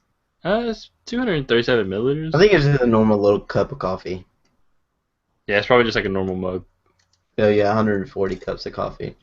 But, you know, like the amped and, you know, those other caffeine, like, they can have upwards to, like, 10 times the amount of caffeine than a cup of coffee. Yeah, I'm looking at news stories right now, and there was a 17-year-old that overdosed by drinking 7 espressos.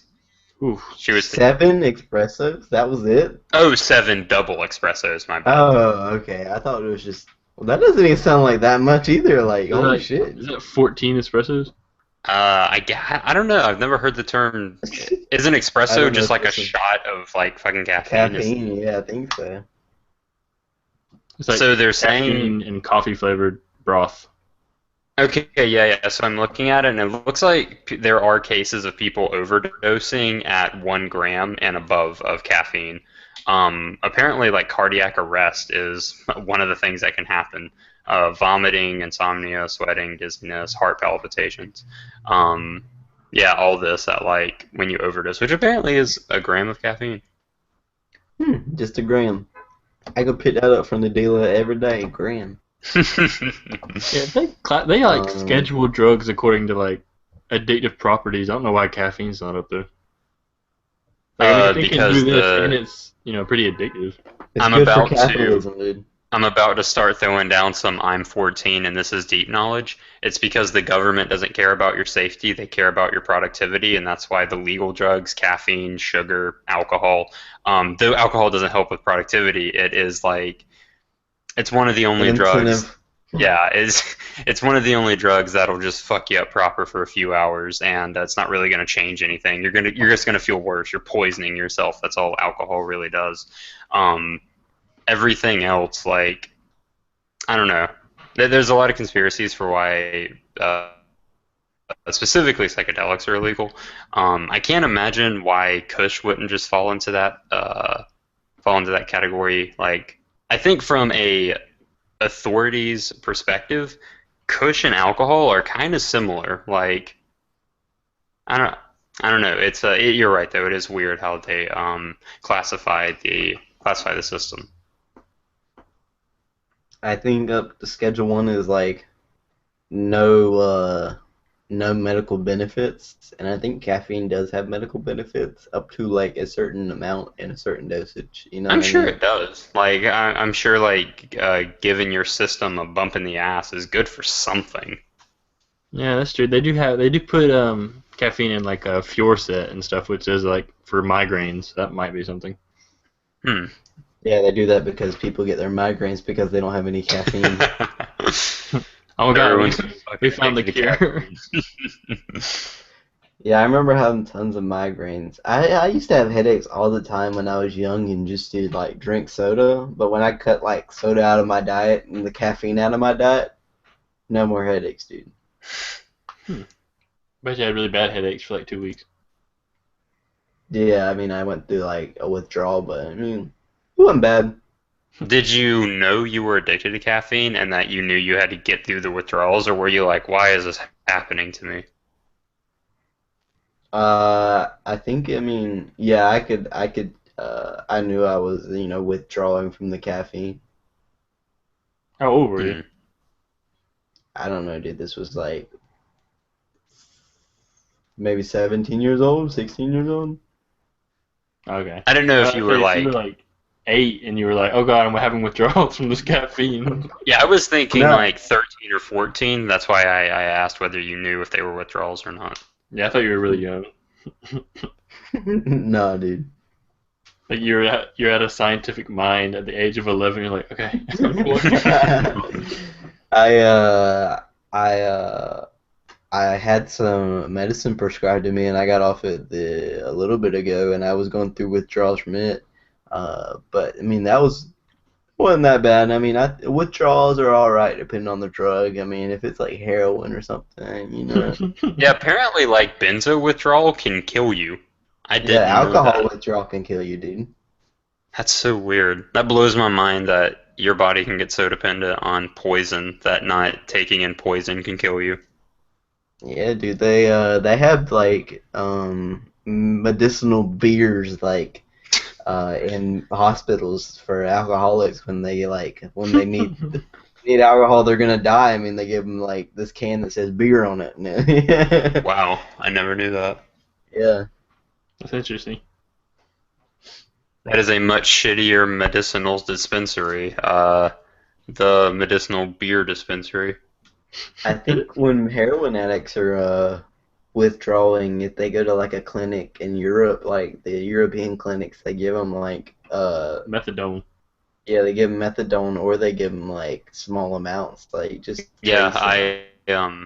I'm doing a report on the drug problem in Libya, and I'm using like countries in the Netherlands as an example of how to do it, because a lot of countries in the Netherlands, they were having massive opiate problems, just heroin and pill abuse in general. So when they started introducing clinics that were like, they introduced safe injection sites where people could safely get a new clean needle and they could inject in the safety of like this small little room.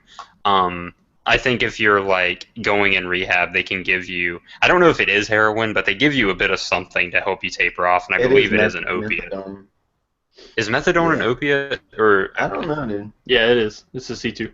It's very, very addictive. What ends up happening is most of the time they end up getting addicted to the methadone. Oh my god, I know, dude. It's the most annoying thing. People like that would take like methadone or Subzol or Subutex or buprenorphine, and those drugs are designed to help you get off addicted or to help you be unaddicted to drugs. I don't know what it's called. Get off. Yeah, whatever. Yeah. Get you through your withdrawals, but yeah, methadone is super, super addictive. They found out, and most of the time you end up getting addicted to methadone, which isn't as bad as getting addicted to heroin. I mean, you step down. Is it though? Like if they're both opiates, then I mean, you have the issue with heroin is you build up your tolerance, and the overdose limit on heroin is it's not out there. I mean, it's, a syringe worth, you know what I mean? And yeah, so I think it actually isn't. Oh, sorry. People push their doses. People push their doses little by little because you have to increase it. And you're eventually flirting with that line of dying. Yeah, that's true. Now, is methadone prescribed for people that are addicted to not opiates? Like, I feel like giving someone an opiate to get off of an amphetamine, for example, I feel like that would... I mean, if it's hardcore drugs, I imagine maybe. I've only heard it with heroin. Yeah, I've only heard it with heroin too, as far as like pharmacy goes. They sometimes give you like suppositories, which apparently persuade you against, abusing the drug. I don't know, dude. On the drug subreddit, people talk about plugging shit all the time. Plugging. Yeah, that's what it's called when you shove it up your ass. People plug, I don't know what else people plug actually, but it's recommended for most things. I know Molly's one of the big ones. And too bad you need a bro to help you. My arms aren't long enough, bro. You gotta help me. I think, so I looked it up, and apparently, like, it just depends on the individual, but you can overdose on heroin from anywhere between 75 to 375 milligrams. Yeah. That's not really a lot at all, is it? Yeah, no, that's not a lot at all. I mean, I don't know how much heroin costs by the G, but if you underdose it under 100, like, under 100 milligrams ain't shit for any drug except for acid, I guess. Okay, well, the problem with heroin is what they do is they fucking chip it off the rock, put it in their spoon, and melt it, and you really don't know how much that is. I don't know. A scale is fucking $20. I don't know why people don't weigh out their shit. Because they spend the $20 on heroin. On their fucking heroin. I don't know. Okay. You really need to watch Trainspotting, dude. It's a really good movie about heroin addiction, and I don't know what country these guys are in. I think it sounds like they're in Ireland the way they talk. But I mean, it's a really good European movie about these guys who are addicted to heroin and they're trying to get off. If it was a good story, an American would have made a movie of it by now. It's like a really, really critically acclaimed movie. It's like one of the, the big movies. There was this documentary called Orange Sunshine that was aired in the California Film Festival that I really want to see, but they're not going to release it to the public until they have a Kickstarter, and their goal is $50K, and I think they've earned like $8. Yeah, and I think the Kickstarter was supposed to reach its goal by December, and it's still at like $8,000. Dude, yeah, sometimes I like the idea of Kickstarter, but sometimes I feel like you really shouldn't start a Kickstarter for your fucking, I gotta raise money to go to SeaWorld. Well, see, what's bullshit about this film is they wanted to raise the money so they could release it everywhere. Like, it's already been made. They aired it in a California film festival. They just want to get the 50K so they can, I guess, mass produce it, which, it costs nothing to put it on the internet. Just saying. Um, I think they want to earn some money from it, dude. Then, I don't know, make your own website and monetize it with ads or something. I'm super interested in the story. It's about these LSD smugglers, and they, at one point they smuggled in 100 kilos of LSD, which has never been done before, still hasn't been done. Or at least Speaking not of after they LSD, did it. Speaking of LSD, we talked about Mad Men earlier, but there was actually a scene in Mad Men where the main character he gets in this like group of hippies and like they offer him like they don't say what drug it is, but I imagine it's LSD. And you see this businessman who just goes to the show as a normal '60s guy take LSD. It's kind of interesting, Is it He on? has yeah, it's Don, and he has these like he gets in that mindset of like looking back on his actions. And he actually has one of his rare like self-examinations of his childhood because the whole idea is Don is like faking who he is. Spoiler alert. He's not Yeah. really I think he's I not got really part of it. Don. I mean they say that in the first season. I think it's the first season, but he's faking who he is, and I mean he doesn't tell anybody, and that's the whole mystery of the show is they try to figure out who Don Draper is. And he has a flashback to his childhood, which he blocks out very regularly. But Interesting. the LSD made him see it, dude. That's interesting.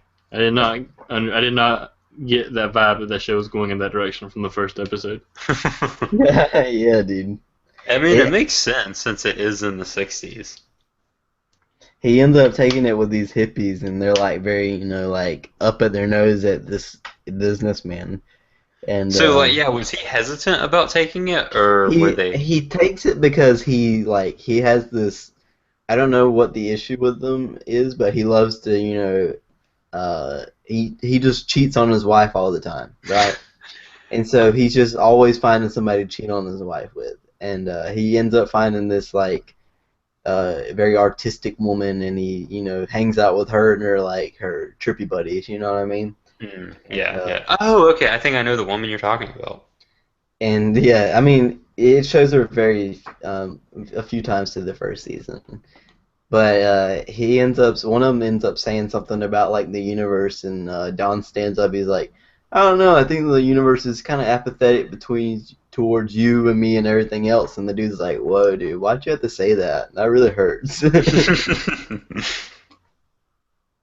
That's funny. I have it pulled up on YouTube. I think I'm gonna watch it after we finish the episode. Yeah, I mean, I think the episode's pretty much done. We've been talking for a while here. Hang on, I got some movie topics. No, dude, too much. I think we've gone enough for this episode. Wait. Are these topics that could still be good next week, or are they like time sensitive? They will be, but I have at least one I want to talk to you right now. Okay, Just yeah. All right, go ahead, dude. Okay, so there is a crossover movie gonna happen between 21 Jump Street and Men in Black. Yeah, I heard about that. But Will Weird. Smith and the dude who Tommy Lee Jones aren't gonna come back for it. Yeah. I didn't see this coming at all, though. What? Yeah, this is out of left fucking field. This is like, I don't know. This is like if you found out there was gonna be a crossover between the SpongeBob movie and fucking Teenage Mutant Ninja Turtles. Yeah, that's super unexpected. So like, are Jonah Hill and Channing Tatum gonna fight aliens? Like, I feel like what's his name? Ice Cube. Yeah. Ice Cube is gonna be like the director of the MIB. I feel like it's gonna be like asking him, all right, you're gonna have to infiltrate this place, and it turns out to be the Men in Black. Organization. Is there a release date on it? I Or think is that, like today was the day at like it was announced, so I don't know if it's got a release date or not. Yeah, If it does, it's probably like winter of 2020 or something like that. Yeah, the only thing that's really released is the logo, and it's called MIB 23. That's so interesting. I Ow. would have never expected this. And it's really really random, really random. At least they went on like, instead of like doing something predictable like how they went high school, college, and, what else could they do? Maybe a professional thing. Then they kind of did something off the wall instead of something, well, duh. They do a Watergate thing. They took a risk. Yeah, that's true. Yeah, this is definitely a risk. I'm probably gonna watch it, but I don't know if I'll like it. I think it'll be interesting. Yeah. All right, well. All right, we'll just go over the rest of these topics next week. Okay, yeah, just remind us, and you can start off topic talk, so you can like blow through a lot of yours. Also, go subscribe to my channel at the Bearded One.